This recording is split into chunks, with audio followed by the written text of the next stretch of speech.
Balance അത് balance ആണ്. ഇതിന്റെ ബാലൻസ് ആണ്. ടിഷ്യൂ അല്ല, ഇത് ടിഷ്യൂ അല്ല. നോക്ക്, ടിഷ്യൂ അല്ല. ഇതിപ്പോ ഇങ്ങനെ മടക്കി നമ്മൾ കൈക്കുള്ളിലേക്ക് വെക്കാം. കൈക്കുള്ളിലേക്ക് വെച്ചിട്ട് ഇത് പതിയെ ഇങ്ങനെ നിവർത്തുമ്പോ 200 നോട്ടായിട്ട് വരും.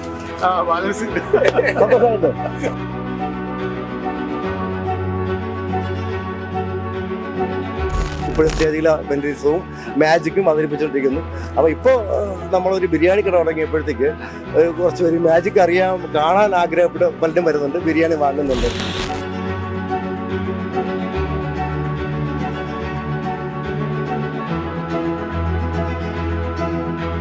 മാജിക്കുകൾ എപ്പോഴും പുള്ളിയുടെ കൈവശം ഉള്ളതാണല്ലോ. ഇതിനിടയ്ക്കിടയ്ക്ക് ഓരോ മാജിക് കാണിക്കുക, ഇടയ്ക്കിടയ്ക്ക് ഓരോരോ വെറൈറ്റികള് ഇറക്കും. എന്ത് വന്നാലും നമ്മളിത് നിർത്തില്ല.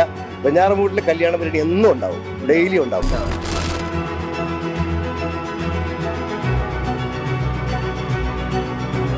നമസ്കാരം. ടെലിവിഷനും മറ്റ് സോഷ്യൽ മീഡിയയും സജീവമായതോടുകൂടി അന്യം നിന്ന് പോയ ഒരുപാട് കലാരൂപങ്ങളുണ്ട്. അതിലൊരു കലാരൂപമാണ് മാജിക്. അപ്പോൾ ഞങ്ങൾ നിൽക്കുന്നത് വെഞ്ഞാറമൂടാണ്. ഇവിടെ റാഫി മുതാക്കൽ എന്നൊരു മാജിക് കലാകാരനുണ്ട്. വർഷങ്ങളുടെ തപസ്യ കൊണ്ടാണ് ഓരോരുത്തർ ഈ വിദ്യയൊക്കെ പഠിച്ചെടുക്കുന്നത്. അതുകൊണ്ട് ജീവിച്ചു പോകുന്ന മനുഷ്യനൊക്കെ ആയിരുന്നു. പക്ഷേ ഇപ്പോൾ ഈ പറയുന്ന കലകളൊക്കെ അന്യം നിന്ന് പോയപ്പോൾ അദ്ദേഹം ഒരു ബിരിയാണി ഷോപ്പ് തുടങ്ങി. അത് കല്യാണ ബിരിയാണി എന്നാണ് അതിന് പേരിട്ടേക്കുന്നത് ആ ഷോപ്പിന്. അദ്ദേഹത്തിൻ്റെ പ്രത്യേകത എന്ന് പറഞ്ഞു കഴിഞ്ഞാൽ ബിരിയാണി കൊടുക്കുന്നതിനൊപ്പം തന്നെ ഓരോ മാജിക്കും പുള്ളി കാണിക്കും. എന്തായാലും നമുക്ക് ആ വ്യക്തി ഒന്ന് പരിചയപ്പെടാം. റാവു ചേട്ടാ, ഇതൊരു പുതിയ ഐഡിയ ആണ്, എങ്കിലും കാണാത്ത ഐഡിയ ആണ്. ബിരിയാണി കൊടുക്കുന്നതിനൊപ്പം തന്നെ മാജിക്ക്. എന്താ അങ്ങനൊന്നും കാര്യം? ഞാനൊരു മജീഷ്യനാണ്. ഞാൻ 40-40 വർഷം കൊണ്ട് മാജിക് എൻ്റെ കൂടെയുണ്ട്.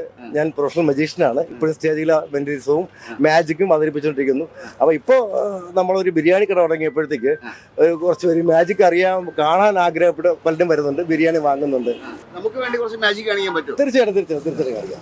കസ്റ്റമർ അവിടെ നിൽക്കട്ടെ, ഒരു സെക്കൻഡ്. അപ്പോൾ എൻ്റെ കയ്യിൽ ഒരു പാത്രമുണ്ട്. ഈ പാത്രത്തിലേക്ക് ഞാൻ കുറച്ച് അരി ഇടുകയാണ്. ഇത് ബസ്മതി റൈസാണ്. ഈ കുറച്ച് അരി ഇടുന്നു.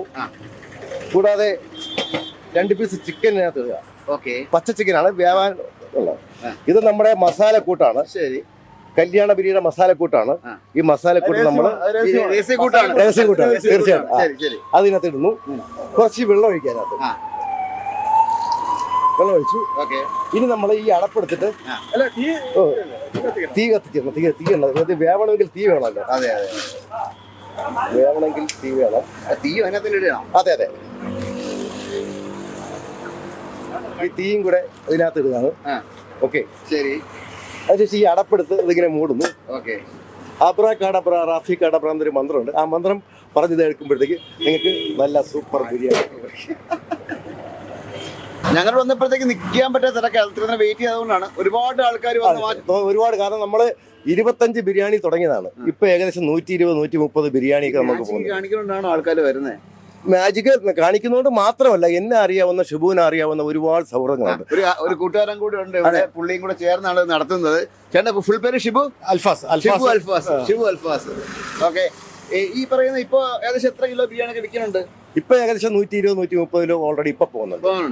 വേറെ എന്തെങ്കിലും ഒരു മാജിക് കാണിക്കാൻ പറ്റുമോ? തീർച്ചയായിട്ടും. ആൾക്കാരെ കയ്യിലെടുക്കുന്ന മാജിക് ഇപ്പൊ ഞാൻ താങ്കളെ കൊണ്ടൊരു മാജിക് അവതരിപ്പിക്കാം. താങ്കളുടെ കണ്ണാടി എനിക്ക് തരാമോ? ഇത് വളരെ കൂടിയ ഒരു കണ്ണാടിയാണെന്ന് എനിക്ക് തോന്നുന്നത്, അല്ലേ? അപ്പൊ ഈ കണ്ണാടി നമ്മൾ ഇവിടെ ഇങ്ങനെ വെക്കുന്നു. ഞാൻ തൊടുന്നില്ല. ഇത് എന്തെങ്കിലും സംഭവിക്കുമെന്ന് നോക്കിയോളെ. ഞാൻ ടച്ച് ചെയ്യുന്നില്ല.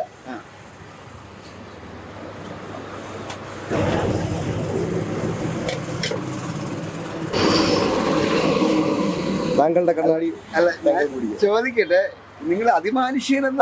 ഇത് അമാനുഷികനൊന്നും അല്ല. മാജിക് ആണ്, ഒരു ട്രിക്സ് ആണ്. അത്രേ ഉള്ളൂ. അമാനുഷികത ഒന്നുമില്ല ഇതിനകത്ത്. ട്രിക്സ് ആണ്.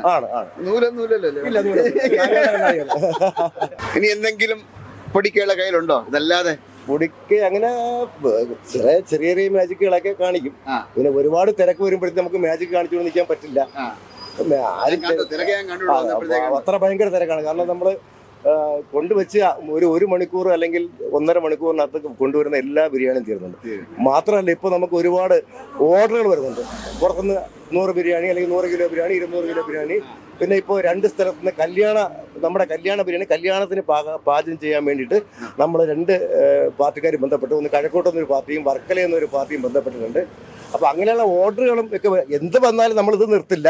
വെഞ്ഞാറമൂട്ടിലെ കല്യാണ പരിപാടി എന്നും ഉണ്ടാവും, ഡെയിലി ഉണ്ടാവും. ഞാൻ വന്നപ്പോൾ നമ്മൾ ഈ തിരക്കായിരുന്നു. അത് മാത്രമല്ല നിങ്ങൾ ഈ നോട്ട് കൊണ്ട് എന്തോ ഒരു പരിപാടി, അത് ബാലൻസ് നിങ്ങൾ പേപ്പർ കൊടുക്കുന്നിട്ടുണ്ട്, ശരിയാണോ? അത് അങ്ങനെയൊക്കെ ചിലപ്പോൾ കാണിക്കാറുണ്ട്. അങ്ങനെ ഒരു സ്ഥലം ഒന്ന് കാണിക്കാൻ പറ്റും നമുക്ക് വേണ്ടി? കാണിക്കാം. 500 രൂപ കൊടുത്തു. ബാലൻസ് അത് ബാലൻസ് ആണ്. 200 രൂപ ബാലൻസ് ആണ്. ടിഷ്യൂ അല്ല ഇത്, ടിഷ്യൂ അല്ല. നോക്ക്, ടിഷ്യൂ അല്ല ഇതിപ്പോ. ഇത് ടിഷ്യൂ ആയിട്ട് എനിക്ക് തോന്നുന്നത്. പക്ഷെ ഇതിങ്ങനെ മടക്കി ഇങ്ങനെ മടക്കിയിട്ട് നമ്മൾ കൈക്കുള്ളിലേക്ക് വെക്കാം. കൈക്കുള്ളിലേക്ക് വെച്ചിട്ട് അബ്ര കാടബ്ര റാഫി കാടബ്ര എന്ന് മന്ത്രം പറഞ്ഞ ശേഷം ഇത് പതിയെ ഇങ്ങനെ നിവർത്തുമ്പോൾ 200ന്റെ നോട്ടായിട്ട് വരും. സന്തോഷമായില്ലേ? നിങ്ങളുടെ സ്ഥിരം ബിരിയാണി വാങ്ങിക്കുന്ന ആളാണോ? വാങ്ങിക്കുന്നതാണ്. ട്രാഫിക് തുടങ്ങി അന്ന് മുതൽ നമ്മള് ടേസ്റ്റ് ഉണ്ടാ സാധനം? പിന്നെ നല്ല ടേസ്റ്റ് ആയതുകൊണ്ട് അടുത്ത് വാങ്ങിക്കുന്നത്. മാജിക് മുന്നേ കാണിച്ചിട്ടുണ്ടോ? മാജിക്കുകൾ എപ്പോഴും പുള്ളിയുടെ കൈവശം ഉള്ളതാണല്ലോ. ഇടയ്ക്കിടയ്ക്ക് ഓരോ മാജിക് കാണിക്കാം. ഇടയ്ക്കിടയ്ക്ക് ഓരോ വെറൈറ്റി ഇങ്ങനെ ഇറക്കും. ആണല്ലേ? ശരിയേട്ടാ, ഞാനിപ്പോ അറിഞ്ഞൊരു കാര്യം എന്ന് പറഞ്ഞാൽ നിങ്ങൾ ബിരിയാണി ഈ പറയും പോലെ 12 മണിക്ക് സ്റ്റാർട്ട് ചെയ്യും അല്ലേ? 11 മണിക്ക് ഇവിടെ സ്റ്റാർട്ട് ചെയ്യും. 11 മണിക്ക് കൊണ്ടുവരും. ചിലപ്പോൾ 12:30 ആകുമ്പോഴോ ചിലപ്പോൾ 1 മണിയാകുമ്പോഴോ തീർന്നു പോകും. കസ്റ്റമറുടെ വരവ് എങ്ങനെയാണെന്ന് നമുക്ക് പ്രതീക്ഷിക്കാൻ പറ്റില്ല. ചിലപ്പോൾ പെട്ടെന്ന് വന്ന് കസ്റ്റമർ വരും. ചിലപ്പോൾ ദിവസങ്ങളിൽ 2 മണി വരെ ഇരിക്കുകയും ചെയ്യും. എന്ന് നമ്മൾ അതെ, ഇടയ്ക്കിടയ്ക്ക് താല്പര്യമുള്ളവർക്ക് 1-2 മാച്ച് കാണിച്ചു കൊടുക്കുകയും ചെയ്യും. ഇപ്പൊ സർവ് ചെയ്യാൻ പറ്റുന്നുണ്ടോ? തീർച്ചയായും ജീവിക്കാം, കുഴപ്പമില്ല. എനിക്ക് നാളെ ഷോ ഉണ്ട് സോമതിരം റിസോർട്ടിലാണ്. നാളെ രാത്രി 7 മണിക്കാണ് ഷോ. സോമതിരം റിസോർട്ടിലാണ്. ഉച്ചയ്ക്ക് 2 മണി 3 മണി കൂടി തീരും. പിന്നെ സ്റ്റേജ് ഷോ ഒക്കെ മിക്കവാറും രാത്രിയൊക്കെ ആയിരിക്കും. അപ്പൊ അതിന് പോകാൻ പറ്റും, കുഴപ്പമില്ല. ഞാൻ തന്നെയാണ്. വൈഫിനെ സഹായിക്കും. ഞാനാണ് കുക്ക് ചെയ്യുന്നത്. അവിടുന്ന് ഒരു വണ്ടിയിലും കൊണ്ടുവരികയാണ്. എന്തായാലും 2 മണിക്ക് മുമ്പ് തീരും സാധനം. തീരും 2 മണിക്ക് മുമ്പ്. അതാണ് എനിക്ക് പ്രേക്ഷകരോട് പറയാനുള്ളത്. അഥവാ വെഞ്ഞാറമൂട് വരണമെങ്കിൽ ഈ മാജിക്കും കാണാം, ഈ ബിരിയാണിയും വാങ്ങാം. പക്ഷേ ഒരു 1:30 മാക്സി എത്താൻ നോക്കാം. എങ്കിലും ബിരിയാണി കഴിക്കാനും മാജിക് കാണാനും പറ്റും. അതാണ് വാസ്തവം. ലൊക്കേഷൻ നമ്മുടെ വെഞ്ഞാറമൂട് പമ്പിന്റെ ഓപ്പോസിറ്റ് അല്ലേ? ആദ്യത്തെ HEP പമ്പിന്റെ ഓപ്പോസിറ്റ് ആണ് കാനറ ബാങ്കിന്റെ അവിടെയാണ് വരുന്നത്. ഏതായാലും ചേട്ടനെ കാണാനും പരിചയപ്പെടാനും കഴിഞ്ഞത് വളരെ സന്തോഷമുണ്ട്. എന്തായാലും ആദ്യമായിട്ടാണ് ഫുഡും മാജിക്കും കൂടി ഒരു മിക്സ് ചെയ്തൊരു സംഭവം ഞങ്ങൾ കാണുന്നത്. അത് നമ്മുടെ കേരളത്തിൽ, നമ്മുടെ നാട്ടിൻപുറത്ത് കാണുന്നത് ആദ്യമായിട്ടാണ്. സന്തോഷമുണ്ട്. ആൾക്കാരെ എൻജോയ് ചെയ്യുന്നു. നല്ല രുചിയുള്ള ഭക്ഷണം കൊടുക്കും. തീർച്ചയായിട്ടും. സ്ഥാപനം വളർന്ന് വലുതായിട്ട് ആശംസിക്കുന്നു.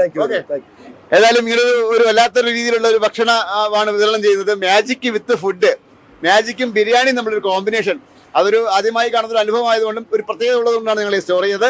വർദ്ധനമള്ളിക്ക് വേണ്ടി ക്യാമറമാൻ വിപിൻ വേണുവിനൊപ്പം ശ്രീജിത്ത് മാരാർ സൈനിങ് ഓഫ്.